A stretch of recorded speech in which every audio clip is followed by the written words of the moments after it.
Morning, everyone. So it's been a week. Our students have been home. This is a checkup. Don't worry, don't worry. Our first tip for today is that you need to approach this homeschooling without fear. Approach it with a sound mind. We know it can be daunting. However, let's remember that you were your child's first teacher. Before they came to us, you were their teacher. So don't worry about the mistakes you can make. You will make mistakes. It's possible. However, it's also a learning experience. Tip number 2, be consistent. Your school has provided you with a school schedule. We encourage you to follow those schedules. Keep the students on track so that when they are reintroduced into the school environment, it's not a task trying to break those bad habits. And we see this all the time. After a long summer break, after a Christmas break, the kids are still in what we call vacation mode. So to break that, please stay consistent with what the school has required from you. And when I say consistent, it also means if there has been a bedtime established, stick to the bedtime. I see some parents having their students dress up in their school uniforms. If you want to do that, great. If you don't want to do that, great. However, we encourage you to be consistent. If you have placed boundaries on device use and video games, keep those in place so that the students understands my third point, which is responsibility, that they still must maintain responsibility to their scholastic achievement and goals.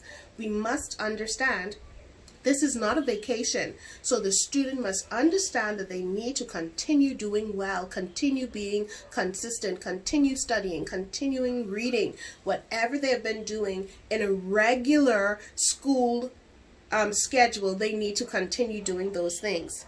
Resources. You are not alone. Isn't that a great assurance? You are not alone. You have many resources that you can use. YouTube. You can go online and see what you can do to improve your homeschooling environment. And let us not forget, contact your teachers, contact your administrators of whatever school your child attends, so that in that way you are staying in line with what the school also requires from you during this time. Plan ahead. Yes, I know it's difficult because some parents are not home with their students, their kids. Some parents are still working. How do we address that? Easy. Make some phone calls during the day. Use your cell phone. Get on a video chat. Have you completed the goals that we set for the day? Show me what you've done thus far. This helps the students to stay on track because they know that you are checking in on them even though you're not physically in the home with them. They know that you're going to be right there with them. Also, let's encourage them to continue playing, especially for our younger elementary students.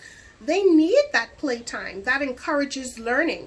So allow them to have some free time, allow them to have some playtime, but at the same time, we want them to understand that you and the school are still in connection, and therefore you are going to do everything that the school requires so that they can be successful. And finally, let's remember, wisdom comes from God. James chapter 1 verse 5 says we can get all of our wisdom from God if we just ask him. You are not doing this alone. I encourage you to do your best. It's been a week, and before you know it, it will be Easter break where they can have a true break. Push through. You've got this. Thank you.